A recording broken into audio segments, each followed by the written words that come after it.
I will talk about cerebral blood flow and hepatic encephalopathy, and at first you think, well, patient comatose, blood flow slow. The story is perhaps a little more complicated than that, and I'll try to illustrate this through my talk here.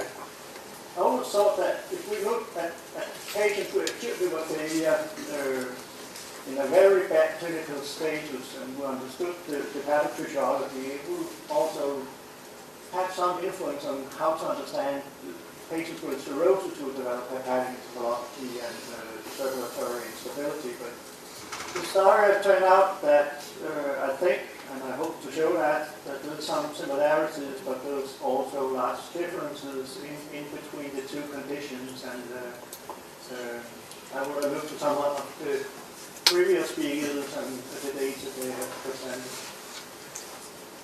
But whatever, when you look at this patient, this is one patient. We put in a microdialysis catheter in the brain.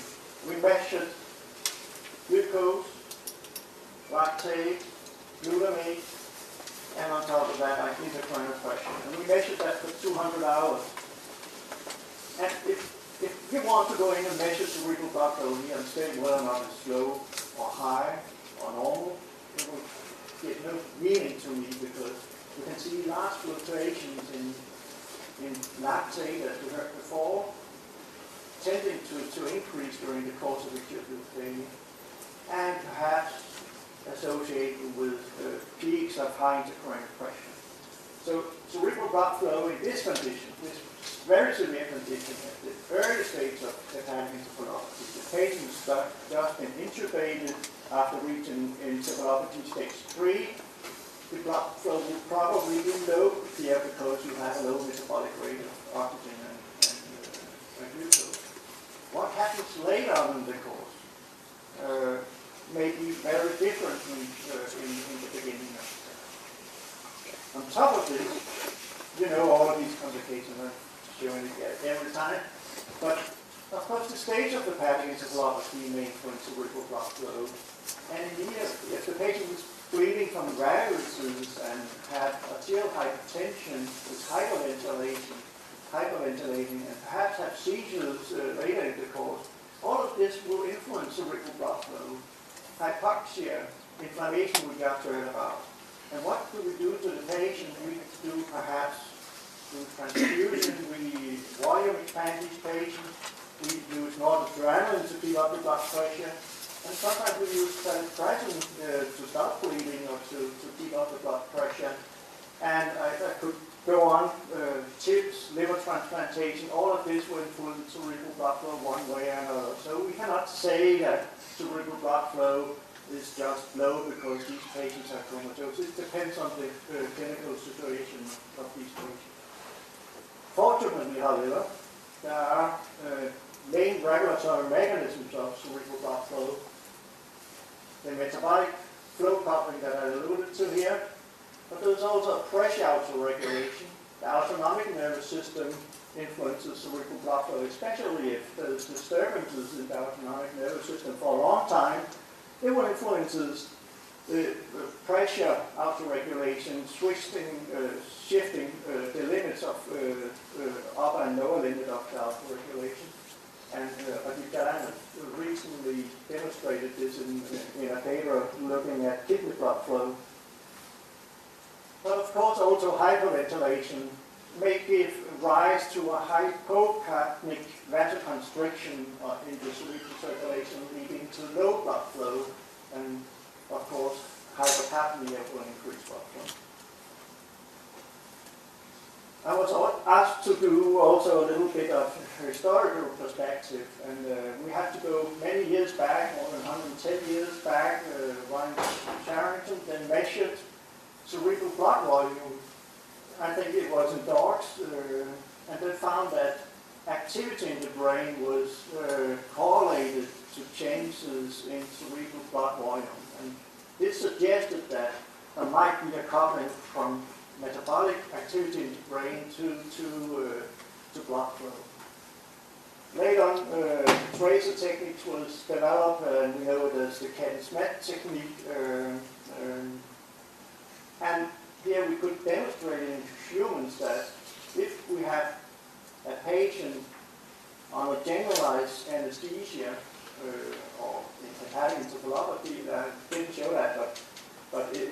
patient that is in coma, you will see a decrease in cerebral blood flow. But on the other hand, if you have a patient with seizures, you will have a rise in cerebral blood flow. Later on, this has been described by Pierre Magistrati and many others in the 1990s, that there's also a coupling between the brain activity and the oxidative metabolism and the blood flow here. The exact mediator that varies blood flow according to the needs of the brain is not purely identified, but I will come back to this in a moment. So what happens in patients with cirrhosis? Patients with cirrhosis that develop hepatic encephalopathy. This is a paper from Henrik Wilstrup's group in Aarhus. And they showed that in patients with cirrhosis that develop hepatic encephalopathy, the metabolic rate of oxygen actually decreases. And they also show that the whole brain cerebral blood flow correlated roughly to the metabolic rate of oxygen. So the deeper the stage of hepatic encephalopathy, the lower the cerebral blood flow is position. This confirms many other previous studies that have been looking at cerebral blood flow, global cerebral blood flow in hepatic encephalopathy, and this is a very old figure of mine, but it needs to be updated. But again, just to illustrate that the more severe liver failure you have, and probably the more severe hepatic encephalopathy you have, the lower the cerebral blood flow. However, in acute liver failure, the situation is perhaps a little bit different. Although we almost always measure a very low metabolic rate of oxygen and glucose in these patients, there's a wide variation in cerebral blood flow as has been reported over the years.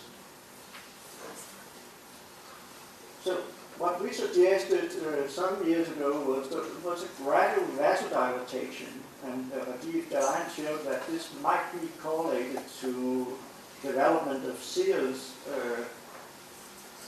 So the vessels dilate, cerebral blood flow increases, we have hyperperfusion.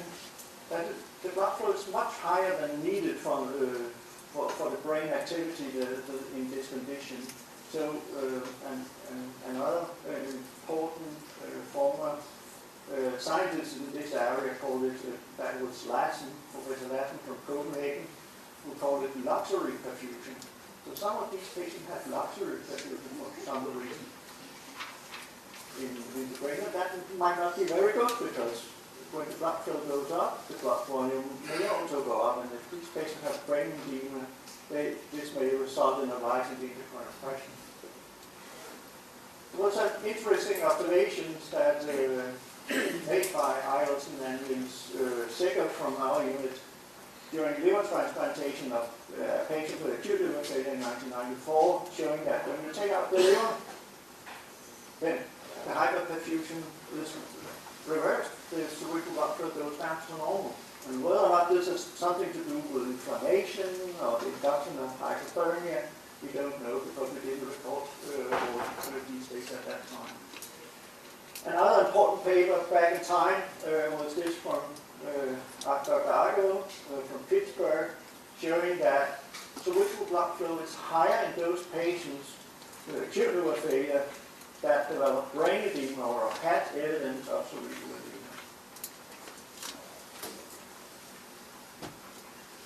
This was taken back to the lab, to Andy Bly's lab, and what we could observe in this model of post-cable anastomosis with ammonia infusion was, using laser Doppler technique here, was that within 3 to 4 hours there was a gradual rise in cerebral blood flow. This was associated with a rise in the glutamine concentration in the cerebral spinal fluid, and we could also show that it was associated with a rise in brain water content. It was actually pretty nice correlation between cerebral blood flow and the brain water content in these animals. But this is a very difficult figure to understand really, because it depends on so many other things. The blood-brain barrier permeabilities, which we will hear much more about on Friday, and many other things. So, but it was an interesting observation that supported what we see in the clinic. So this vasodilatation in the brain, we didn't know what it was, so we tried to inhibit NO, and we did it with a specific and an unspecific blocker, which we know passes the blood-brain barrier, and we could not prevent this, although we didn't know, we didn't measure the actual activation or activity of NO within the brain in this study. Another more recent study from Peter Bjerring, who is here today from our group, looked at the ATP metabolism, because if we have a perhaps compromised oxidative metabolism due to compromised mitochondrial function, then there might be a rise in the metabolic in the metabolism of what we can measure in hyperxanthine and xanthine, and we did that in microdialysis in patients with liver failure and found that there was actually an increased concentration in hyperxanthine in these patients, suggesting that adenosine could be the mediator we're looking for, leading to a rise in cerebral blood flow. And what Peter found was that there is actually a rise in the cranial extracellular adenosine concentration in these animals, and we also see in this animal model of LPS and ammonia infusion a rise in cerebral blood flow. However, it seems that cerebral blood flow starts to rise before we see the rise in the adenosine concentration, and Peter tried to block some of the receptors, and we couldn't see any effect on blood flow and current pressure. Another modulator of cerebral blood flow was suggested in 1998 by Dr. Harley here, that it has something to do with arachidonic acid metabolism here. We need to cut the prostaglandins down here. And certainly we have observed that the effect of prostaglandin in the medicine is very efficient in the clinical setting to reduce the intercurrent pressure, but also to reduce cerebral blood flow in the patients with hyperammonemia and, of course, very high cerebral blood flow.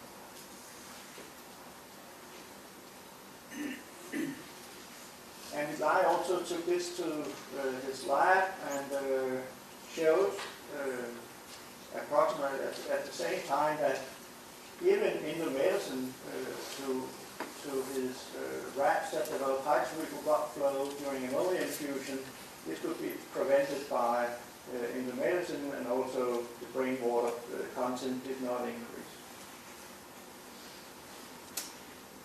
So another regulatory mechanism of the brain is the pressure auto-regulation. It was also go many years back, and you know this auto-regulation curve. Dr. Fogh here worked in Copenhagen and published this very important publication on cerebral circulation in 1937, and really looked at how does the weasel within the brain react to a rise in blood pressure. And it was later pointed out by Larsen to be called cerebral blood flow auto-regulation. And you can see here blood flow remains constant within physiological limits of mean arterial blood pressure.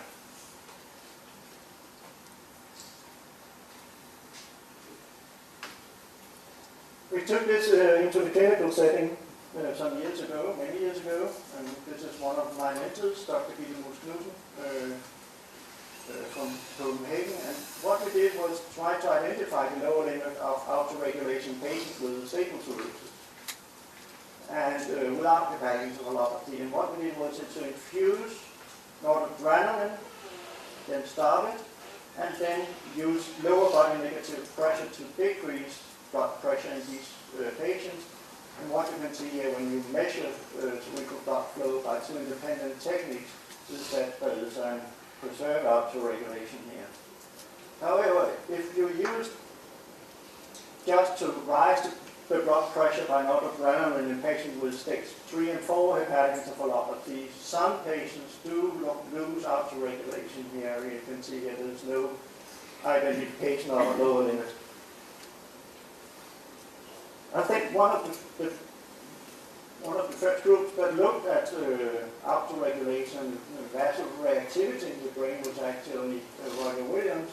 This paper he got in 1978, looking at animals in an animal model that those animals with the lowest blood pressure, was actually also the animals with the lowest cerebral blood flow, and there seems to be no vasoreactivity. So this suggested that there was an abnormal autoregulation in acute liver failure. And really, this is another one of my mentors, Henry Seger, anesthesiologist. And what we did was go to our liver ICU to measure autoregulation patients with acute liver failure. And as you can see here, using two independent techniques towards no autoregulation. Again here, rising blood pressure in another study did not show any autoregulation. But if you start to hyperventilate the patient, this is study 1, and so then we hyperventilate the patient, then you have vasoconstriction, and then you restore autoregulation in the brain.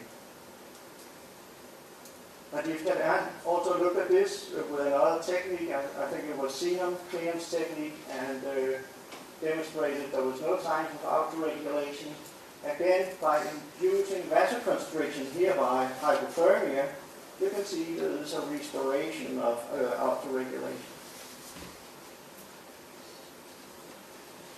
So, why is it that autoregulation is lost in severe injured patients? So we went back to the lab again with an Elias model, and you can see here for kaolin stenosis, ammonia, there is a preserved autoregulation here, so it has nothing to do with ammonia. Even if you use ammonia itself, it will not affect autoregulation, and also this has been confirmed by other studies and reported in Journal of Cerebral Blood Metabolism. So if you give paracetamol to rats to induce acute liver failure, you will see that gradual loss of autoregulation here in these sick animals. If you take out 90% of the liver, you will also see that they lose autoregulation. There's given no LPS, or they do not have sepsis at this stage, but you can see the loss of liver mass influences autoregulation one way or another. So what about systemic inflammation?